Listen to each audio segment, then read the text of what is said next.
Check, check. 1, 2, 3, 4. Let's go! All right, it's our last Bourbon and Betting of this NFL season. Andy McNamara joining us. We'll get to all your details towards the end. Super Bowl Sunday, a game that I'm not going to watch. I'll probably end up watching. Yeah, I'm a fan. I knew you would. I knew you would. You can't help it. I can't help it. Anyway, let's go with we'll do some prop betting, but let's go with do we have a parlay for the actual game? Do you have some things that you'd like, including who's going to win the game? Yes, and it's a tricky game to parlay in the sense that by that I mean to get value, right? Okay. Because we look at the Chiefs are, depending where you're looking, 1 point to 1.5 point. Well, that's a pick 'em, right? Yeah. If you pick just the money line, it's so close, we're not getting great odds there. Over under 48.5 points, minus 110. I never like betting the under because that means you're hoping for a boring game. However, with these two defenses, Ballsy, I think it very well could be the under. Mm-hmm. I just personally won't bet it. So here's what I would do. We're going to do this together here. Yep. I'm going to say, now it depends who you think is going to win. I hope the Eagles win. I think it'll probably be the Chiefs. Like, you know, to be the man, you got to beat the man, right? And no one can beat them yet. So I'm going to say, let's do alternate spread here. And we're going to do we're going to do Eagles to cover 2.5. That way we're getting plus money. Okay. All right. So we're going to do that. I think if we mix in some anytime touchdowns, you know, we get ourselves a little, how about first touchdown? You might want to do this on your own. I was going to ask that. Who are you going to go with the first touchdown? Pick one from either side. Okay. So say if you do anytime touchdown, Saquon Barkley minus 190. Yeah. Okay. Yeah. First touchdown, Saquon Barkley plus 420. Now we're cooking. Okay. Now we're feeling good, and I think that's a real possibility. Jalen Hurts first touchdown plus 600. The Chiefs are much more difficult because couldn't you see some weird, P. Ryan getting in or for I don't want to do first touchdown with them. Anytime touchdown. Wait. I think first touchdown, Travis Kelce. He's going to have a big game. What is Travis Kelce first touchdown? Plus 800. Put it down. Boy, I was going to say, if you want to be a bit safer, anytime touchdown is plus 125. Okay. You know, if you want to be a little more, I would say do the Kelce, maybe the standalone, the first touchdown, do as standalones. Okay. So it's not tied into the same bet. Okay, so I didn't want to derail you. Do your parlay. So you're going alternate spread with the Eagles. Yeah, 2.5. We're going to do Travis Kelce anytime touchdown, Saquon first touchdown. Now I'm going to share this with you, Ballsy, and we'll see if I'm prophetic in this. Okay. I had a random dream. It was 5 seconds long 2 days ago. And what it was the Super Bowl. I was watching it, and A.J. Brown dropping a pass in the end zone. And in the dream, I had placed an anytime touchdown bet on A.J. Brown. I was like, no! So A.J. Brown ain't scoring a touchdown in the Super Bowl. That's my prediction. Okay, good. There's no bet on it, but I wanted to share it. I'm not betting A.J. Brown. The divine, the prophet, the football prophets have shared this with me. Yeah. And then, okay, so we got that. And then I think, too, if we did Jalen Hurts anytime touchdown, minus 115 to run one in. Like, they're both. Yeah. If they're going to have a chance, you got to do that. So if we did that, that's 4. That takes us to plus 4,018. A $10 bet there wins us $401.84. Parlay party. Let's go. Parlay party. Well, and you have money to spend because you picked Jaden Daniels to be Rookie of the Year, which he was announced as Rookie of the Year. And Ballsy, I picked that before the season. I picked that as soon as he was drafted. He was my favorite quarterback coming out. And as soon as he was drafted, I said, Jaden Daniels, put the money down. I was right. And you also said at the start of the year, looking like this, Kansas City's going to win the Super Bowl. That's what you said at the start of the year. Yeah. You had the sour milk look on your face, and you did say Kansas City was going to win at the start of the year. So we'll see. Again, I hope for entertainment's sake the Eagles win.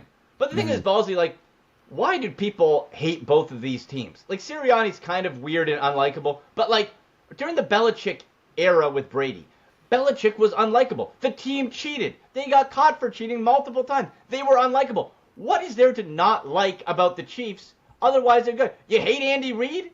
He's delightful. You hate Patrick Mahomes? He sounds like Kermit the Frog. Okay. Travis Kelce, Taylor Swift. Oh, why? Because they're famous and they love each other and she cheers for her boyfriend?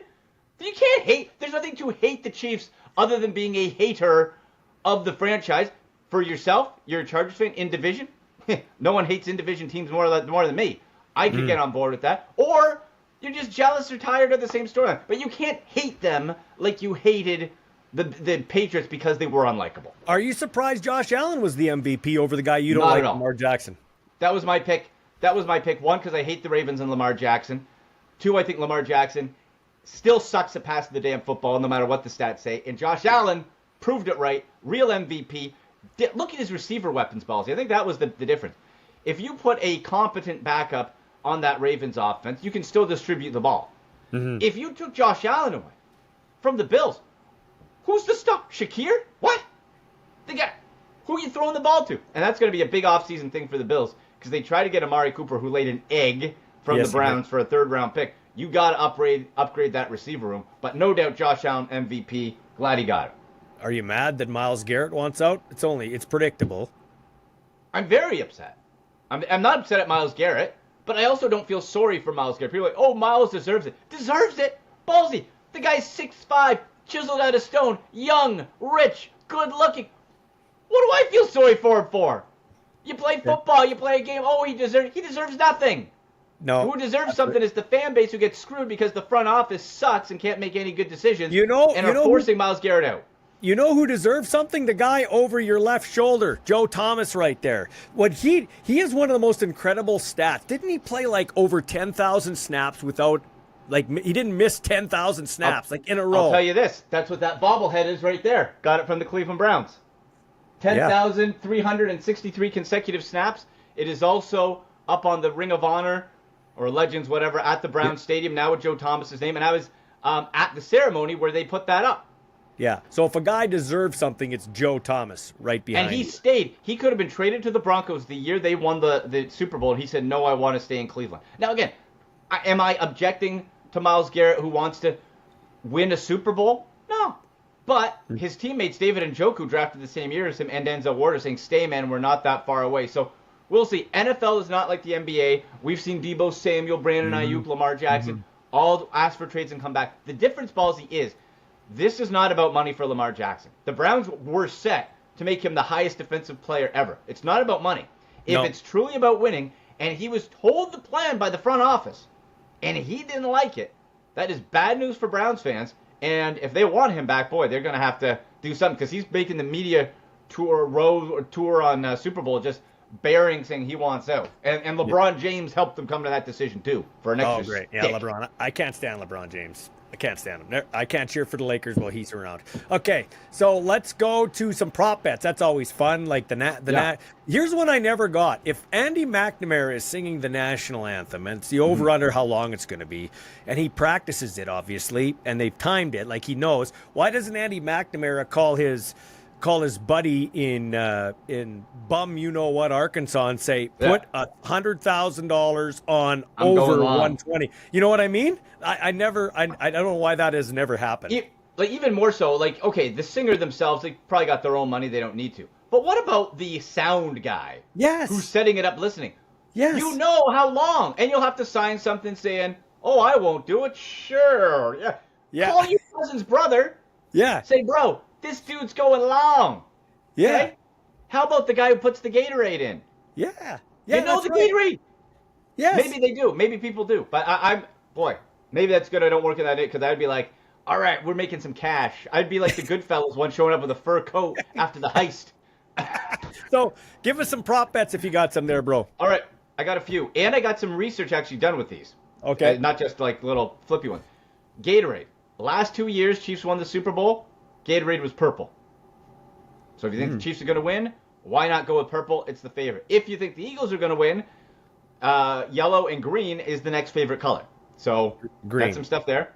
Also, John Batiste, the New Orleans native who's singing the national anthem, sung at a couple other major sporting events. I think Ballsy was like U.S. Open, and there was one other thing, I forget. But he sung the national anthem. At those ones, he was under 95 seconds. The over-under is set at 120 and a half seconds for the Super Bowl. Okay. So at other major events, he was under. Interesting. Okay. So I like that. keep an I eye like there.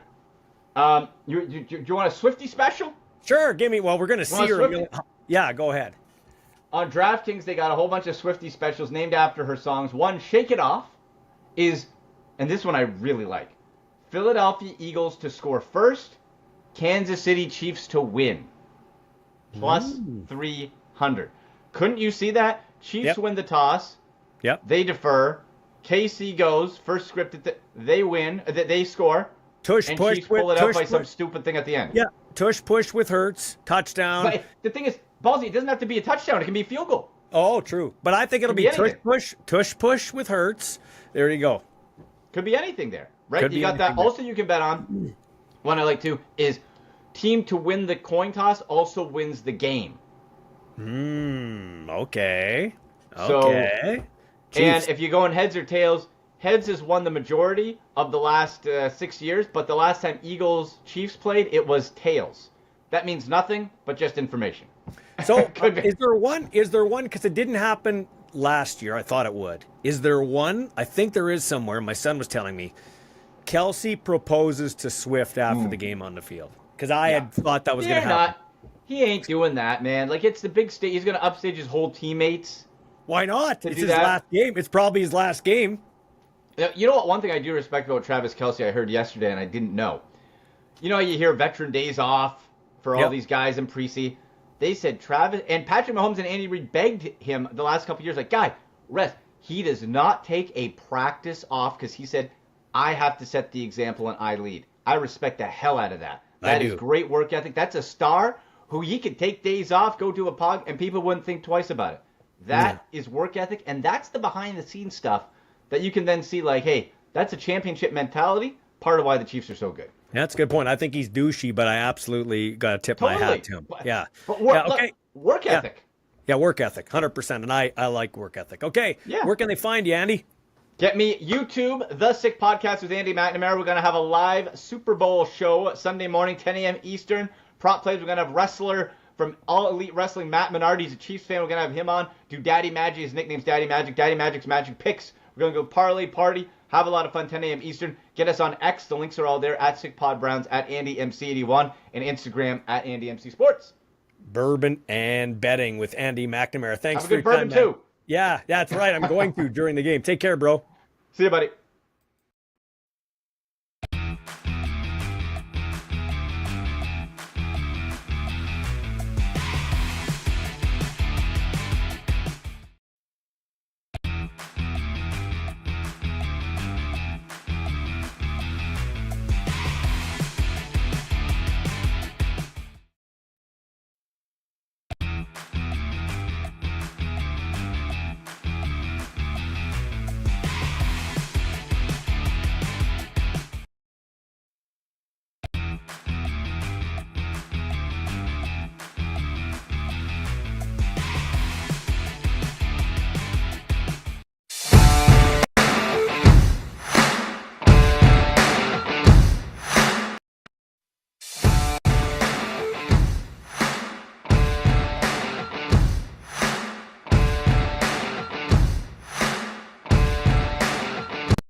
All right, here with rider great Kerry Joseph. First off, condolences on the passing of a family member.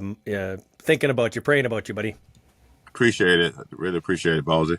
Yeah, kind of puts life in perspective when you lose somebody for sure. Kerry, interesting times for you. What can you tell us about where you sit in the football world, so to speak? Yeah, it is interesting times, tough times right now, but persevering through it. Just after being let go, having that coaching change in Chicago, just kind of out looking now, trying to see where I can land, and possibly a few more options as we get through this weekend. But just trying to stay hopeful and faithful that things will work out and into my favor. I've put the time in, made the connections, pretty much done all I can do, and just praying about it now that God has placed us where we need to be. Yeah, so Kerry, just as much as you can, how tiring was that on you this season when you lose your head coach right around Thanksgiving? In the back of your mind, this profession. Are you kind of, are kind of trapped with you got to be where your feet are and continue doing your job, but you're also like there's going to be a new head coach. He probably brings in his own guys. Yeah, you know what? You try to win football games and try to continue to get the guys better that you're coaching up. But you also know in the reality of it that it's going to be what's coming down the pipeline, that it's going to be a change at the top. But you got to be prepared for it. And, you make contacts, but at the same time, you got a job to do. And you focus on that job and you be where your feet are, like you just said, and bust your butt to try to get wins. Yeah. So, is this a tougher job than being a professional athlete, being a professional coach? I think it's about the same. You know what? It's a performance based business. I think with the coaching side, I said the networking is very important. The guys that you know, the guys that you work for. As a player, it's more of, hey, your performance on the field. That's your resume. So, in coaching world, it's the performance of your position group. It's winning football games. It's networking. It's a lot more involved on the coaching side, I feel. KJ, I wasn't there, so obviously you have more knowledge than me. But just watching from afar, I thought Caleb Williams got better as the season went on, and your job was to coach him up. So I thought you did a pretty good job. But how do you think you did? I thought I did a pretty good job. Coaching him up, helping him to see the game from different perspectives throughout the season, and he continued to grow as a player. It was tough on him also, having the different changes that we went through in the coaching on the coaching side within the organization. But he fought through it. He was able to just continue to learn the game. He played better. He still had his rookie moments, but overall, I was very pleased with him, and I was pleased from what I did. And I know that it's always things that you can learn from and you can grow from. So I just made sure I took those nuggets and take them with me going forward to help to advance my coaching career. A guy who's a quarterback's coach with a quarterback, and you know it from the other side too. That's a very intimate relationship. When the turbulence hit with the season, did you guys get closer? Like, did you feel like you guys, or you continued to solidify that relationship through the year? I think we got closer the back half of the season. I think the conversation, the communication was clear. The relationship continued to grow, and I think that's what it is all about. It's about the relationship, and believing in each other, trusting each other, having confidence in each other. And he's a generational talent, and it was just good to continue to grow with him throughout the season. Unfortunately, I don't have that chance to continue that relationship, but just to from afar to see him continue to grow and develop into a great quarterback in the NFL, it'll be fun to watch. How are you better now as a coach than when you first broke into the NFL? Just different ways to, connect with guys at different position groups. My first year, I was assistant running back coach. Second year, assistant receiver coach. Third, fourth year, assistant quarterback coach. And this last year, I was a quarterback coach. So I've been in different rooms, and it's different alpha dogs. And the way that you connect with those guys are very important. The way that you convey the message to them, that they can take it from the field to from the meeting rooms to the field, I think that's very important. And just really, with this generation of athletes, of just really building into them and allowing them to feel empowered, but at the same time, pushing them to be at their very best and motivate them to, inspire them to go out and to perform at their highest. And I think for me, the biggest thing is really getting guys to understand that in this profession, in this game, it's about sacrifice. It's about do more than you take, or give more than you take. And when you do that, and you give more to the guys around you, it comes back to you twofold. So you talk about it being a relationship-based business, this coaching world. It's about connections. That's really what it is about life, too. Do you feel like you've built up some valuable connections? Because, once you're in that profession and once you actually get to the NFL, you're there. Obviously, probably a good chance maybe you can stay around. Yeah, I feel that I've done a great job. I don't mind talking to people, meeting people. And I think my work speaks for itself. I'm a hard worker. I've always been that way. I think I bring a lot of value because I can coach different positions. I can see the game from a defensive perspective also from playing on that side of the football. So I really believe that I can bring a lot of value into an organization. And it's just right now, it's just one of those things that I'm going through. And, other coaches have been in this situation also. And, they say, tough times don't last that long, but tough people do. So I just got to continue to fight, and you look back on my career, Yeah. I went through some of the same things. I've had to go to different positions. I played in a couple different leagues. So I actually was lying in the bed this morning just reflecting and thinking about, like, God has brought me through all of those situations, and I truly believe he'll bring me through this one. Okay, and we'll talk about that in a second. I think two of your best attributes, take athleticism out, take smarts out, okay, because I know you got both those. I don't know. Do you still have athleticism? It's right now, Ballsy, it's not fast twitch anymore.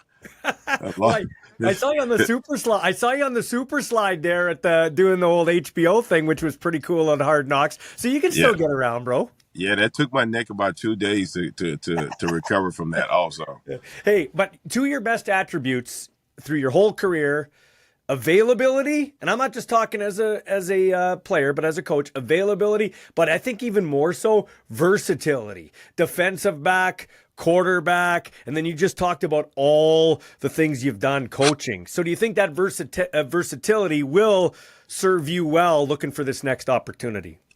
I think it will, and that's what I'm believing in. I've never been a guy that's been high on my own personal ego. Yeah. I always say you got to let that go at the door.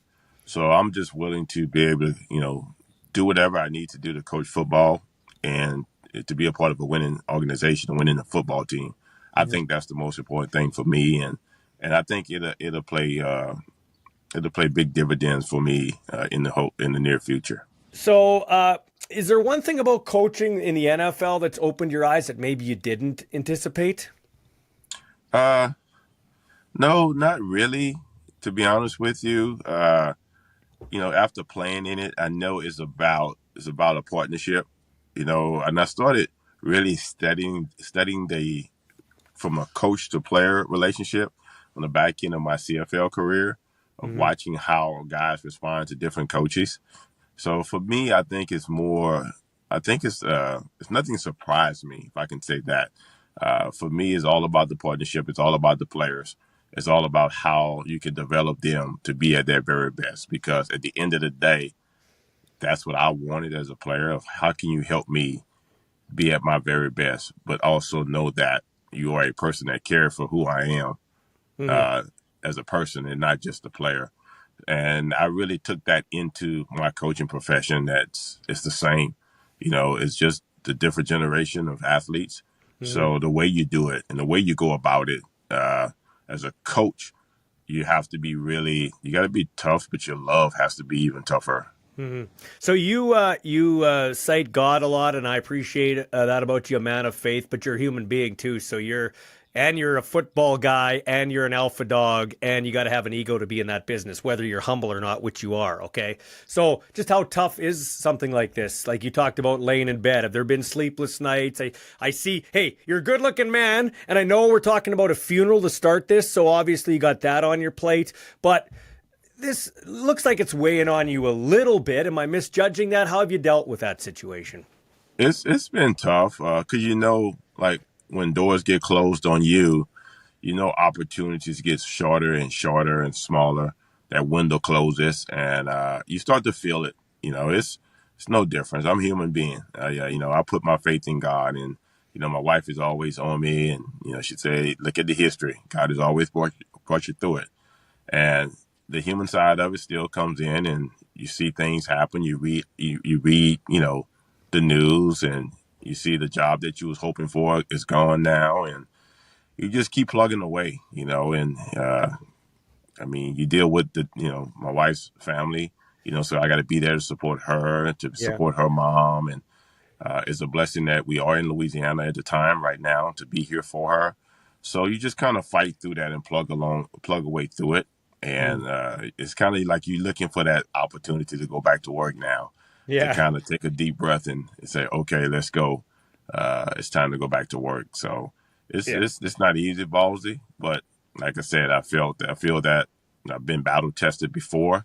Mm-hmm. Through my career as a player, I've been battle tested as a coach. Not the first time. When I got when Pete had to retire Yeah. in Seattle. I was in that same situation, and I landed in Chicago. Mm-hmm. So I feel now that my time is coming, and I'm gonna land somewhere in the near future. I believe you. I believe in God too, so I think it'll happen. Hey, speaking of Pete Carroll, I think he's exactly what the Raiders need. How about you? I think so. I think he's going to fit that Raider Nation. I think he's going to fit that. How I can say it, that I ain't gonna say that culture, because he's going to bring a culture there. He's Mm-hmm. always have. But just that atmosphere that's always when you walk into that stadium, when you feel that black and silver, I think he's going to get that place riled up, and it'll be a tough place to play, that's for sure. And I think he's the best fit for that organization right now.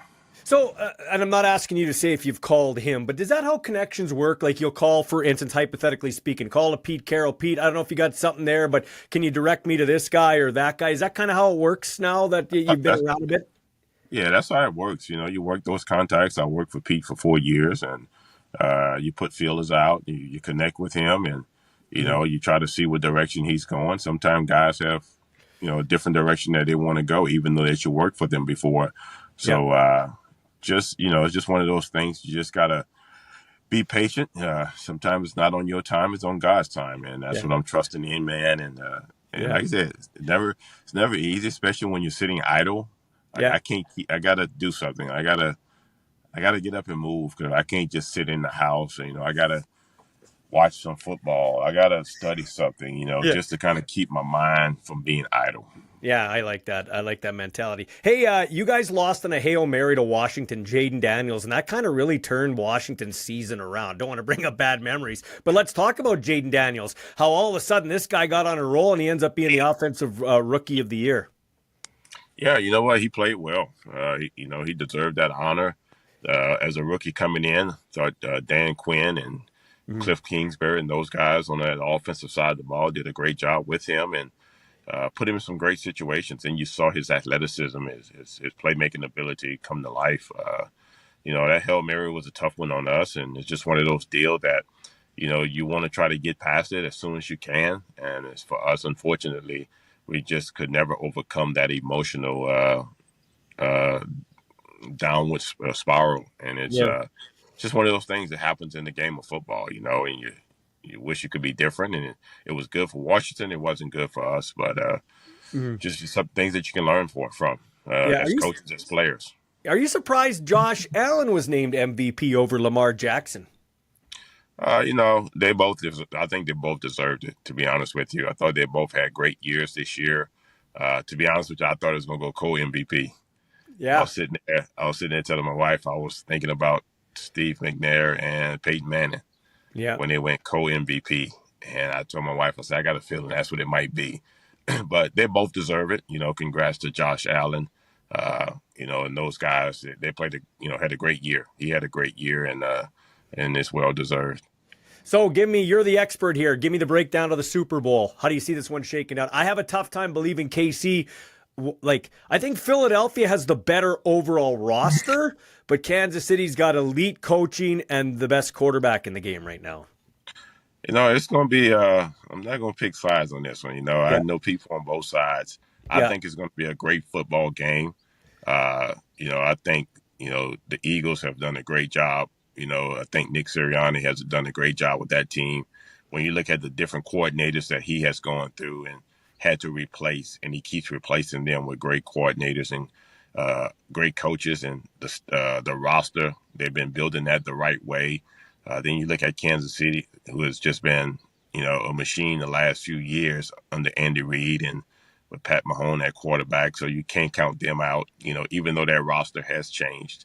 I just think it'll be a hard fought football game down in the Crescent City of New Orleans. And I just think I took a ride down in the downtown New Orleans a couple of nights ago, and just to see the way the city, the job the NFL has done, the city of New Orleans has done, I think this game on Sunday is just going to fit right into a great week, Super Bowl week, and atmosphere that was created by the NFL and the city of New Orleans. Okay, and lastly on that, ending on a positive note, this is the 8th time that they have hosted, the city of New Orleans has hosted the Super Bowl. That's 2 more than anybody else. Why is New Orleans such a great Super Bowl host? I just think, most times you're going to get great weather. I think when you talk about the food, I think you just talk about the culture of New Orleans. Yeah. It's just a party town, and everybody, they feel Mardi Gras is right around the corner. I just think they do a great job of hosting this event. And also, everything is just so close. Like, you don't have to really get into Ubers, to get somewhere. It's like, hey, you can walk here, you can walk there. If you do get into an Uber, you 2-3 minutes down the road and you're out the Uber. So I just think everything fits right there in the downtown part of New Orleans. Will you go to the game? Or will you just sit at home and watch it? What will you do? No, I'm gonna sit at home and watch it. I got a better view at home. The only time I want to go to the Super Bowl, I want to be standing on that sideline coaching in it. Well, I sure hope you will be, my friend. Godspeed, best of luck, and I appreciate you always taking my call. That shows me you're a man of character. Thanks a lot for your time. All right, thank you, Ballsy. Have a good one, man.